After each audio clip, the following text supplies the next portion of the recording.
Joe, A&M versus Missouri this past weekend in College Station. It was a game that you and I disagreed on our game picks. Put your boy back in the lead.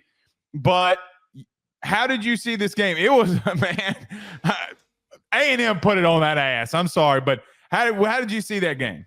All right, well, so since you're taking the victory lap on you getting that pick correctly, I'm very quickly taking the victory lap for bringing up that Missouri could be on fraud watch, because you know what? They were, and the fraud watch came to fruition. They were fraudulent. I'm sorry, Missouri fans. Your offensive line is not good enough to compete with the difficult games on your schedule. Easy schedule or not for the rest of the season. You are not physical enough up front to defend top defenses in the SEC. And if you go to the playoff, I'm picking against you. I'm picking you to lose no matter who you go up against in the playoff, because you got bodied. Texas A&M didn't do anything exotic with their defensive line. You know what they did the whole game? And I want to watch the all 22 of this, which I'm planning to do this week.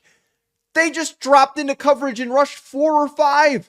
Nothing special. You couldn't block at all. I tweeted this during the game. It was so quickly that the pockets were collapsing for Missouri on a snap-to-snap basis. And the worst part about all this, you completely gave up on running the football. I don't know how many times I need to yell about this on this show. Teams need to stop giving up on running the football just because they go down 2 scores. For the love of God, please. Well, they couldn't run the ball. And that was the issue. But it was so early. At some point, though, and I understand that, yeah, that's an issue. And I know that it's not as black and white as like, well, if you're having trouble running the ball, just keep trying and it'll work eventually. Be creative. If certain things aren't working, if you can't run between the tackles, get to the outside. Use pitches. Brady Cook's a good athlete. Why aren't they trying to incorporate him more into the running game? It just felt so hapless the way that Missouri played here. And I got to give Texas A&M credit. Elco's a great coach. And I have always been praising him on this show. And this is a more example of what this team could be in the near future. Well, look, it's pretty simple for me. Both lines of scrimmage, the offensive line for A&M and the defensive line for Texas A&M, dominated from start to finish.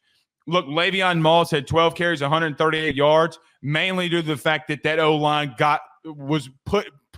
they picked up a paddle and started smacking them cheeks, man. I mean, it was a display of great offensive play. Look, everybody talked about Connor Weigman, and they should. I thought he had a really good game. But, Joe, it's not like he did something absolutely special. He went 18 of 22. He was very accurate, but he had 276 yards. His wide receivers, Noah Thomas and company, made outstandingly ridiculous plays on the Missouri DBs. The bottom line is that this is a physical, tough football team. They are going to line up. They're going to punch you in the mouth. And if you don't like it, they don't care. They are going to go with multiple backs. They're going to run right at you, and there's nothing you can do to stop it. The simple nature is that Missouri does not have the dudes up front. And that is very apparent when you look at them. Not compared to A&M. Joe, your boy, Nick Scourton, finally made an appearance. Multiple tackles for loss in the running game. Had a sack. Was phenomenal in everything that he did, so much so that it got one-on-one opportunities for the rest of the D-line. By the way, you need help on the Shamar twins. So the bottom line is that A&M, for as much as people want to clown them about the all that stuff with the cheer squad and all of that, it doesn't matter, because on the field, if you're not ready to buckle up your chin strap and get ready to go, they're going to knock you out. And yesterday was worse than the score indicated to me. The 41-10. Absolutely. It was much worse. Now, what Missouri fans are going to come in here and say was, well, what about the Luther Burden reverse touchdown? What about the PI that was picked up? That has nothing to do with allowing 236 rushing yards on you. Nothing. Well, my counter argument to that is you giving up because those calls got reversed tells me everything about your team. That's where the problem is in this game. Is there was just a general lack of energy and then a general lack of focus, it felt like, from Missouri. When penalties happen, plays get called back. It's how you respond. It felt like they gave up really quickly, and everything you just said about Texas A&M, I think was truly spot on. And this is why anyone who was critical of the Elco hire, I know it's too soon to classify this as a perfect hire and he's going to go on to win a national championship. That's not what I'm saying. The early dividends are showing that the improvement on a week-to-week basis, they're getting better every week, no doubt. Yeah, how good they can be on defense to play as simply as they did and to dominate the way that they did. I think really sums things up. I want to talk about. Very quickly. They were in too high.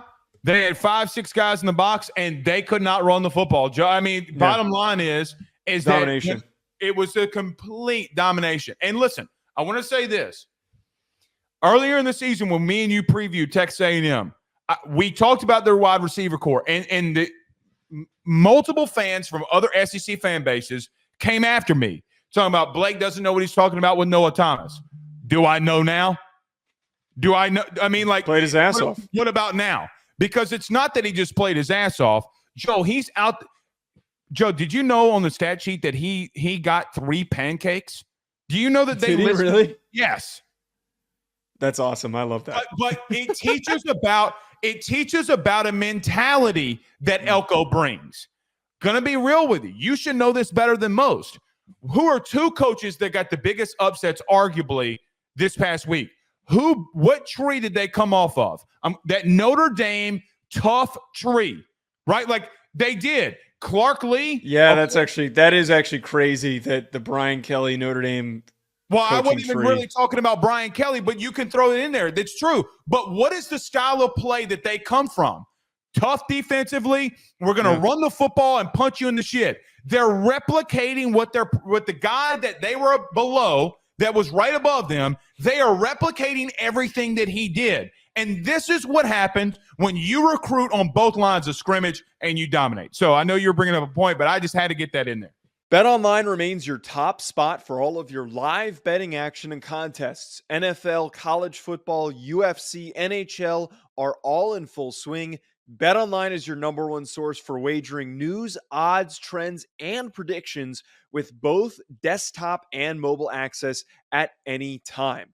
Head to BetOnline today and use promo code BELIEVE, that's BLEAV, for 50% off your first deposit. That is a 50% welcome bonus. BetOnline, where the game starts. No, I mean, you hit the nail on the head, but I want to bring up Weigman really quickly. And yes. This isn't, when I say this, I'm not circling back on the Nico take. This is a completely separate take. Connor Weigman's a perfect example just for everybody out there that was so quick to write him off. And apparently I didn't see the quotes, but Elco was very aggressive in making these similar statements. Just because a young kid who hasn't played a lot of games has one bad game does not mean that they can't bounce back and get better. And he played phenomenally. He played and looked like the first round potential prospect that he is. I think he needs to stay next year and he needs one more year of college ball before he makes that jump. But as much as we were praising Marcel Reed, Colin Klein definitely deserves a lot of credit. People were ready to out him after the Notre Dame game. He made the right decision. A lot of right decisions, a lot of great play calling in this game. I'm sure Marcel Reed's probably going to get an opportunity to play and start somewhere else after he put all that great tape on film. But Weigman, man, I'm sorry. To finish what I'm saying with Weigman, if he continues to get better next season, I think he could be a top 3 quarterback in the SEC if that's the type of stuff that he puts out there on the field. I want to say this. I get what you're saying. However, there's not a team that A&M is faced outside of, I know the Bowling Green thing, I'm not going there. But there hasn't been a team outside of Notre Dame that can match the physicality of A&M. Like, they haven't played the big boys that they will play. And play calling is very easy when you can line up, if you're Colin Klein, and run the football with your lead back who's going to go over 10 yards a carry, going to go at 12 yards a carry. So I get what you're saying. They got a long season to go, but Weigman was very efficient. He had something to – the touchdowns mean nothing. Like, him not having a touchdown means nothing to me because of – look, man, anyone who brings it up didn't watch the game because the throws that he was making and the tight windows and setting up his guys for those contested catches, like, the no touchdown thing means nothing to me. Means nothing. All right.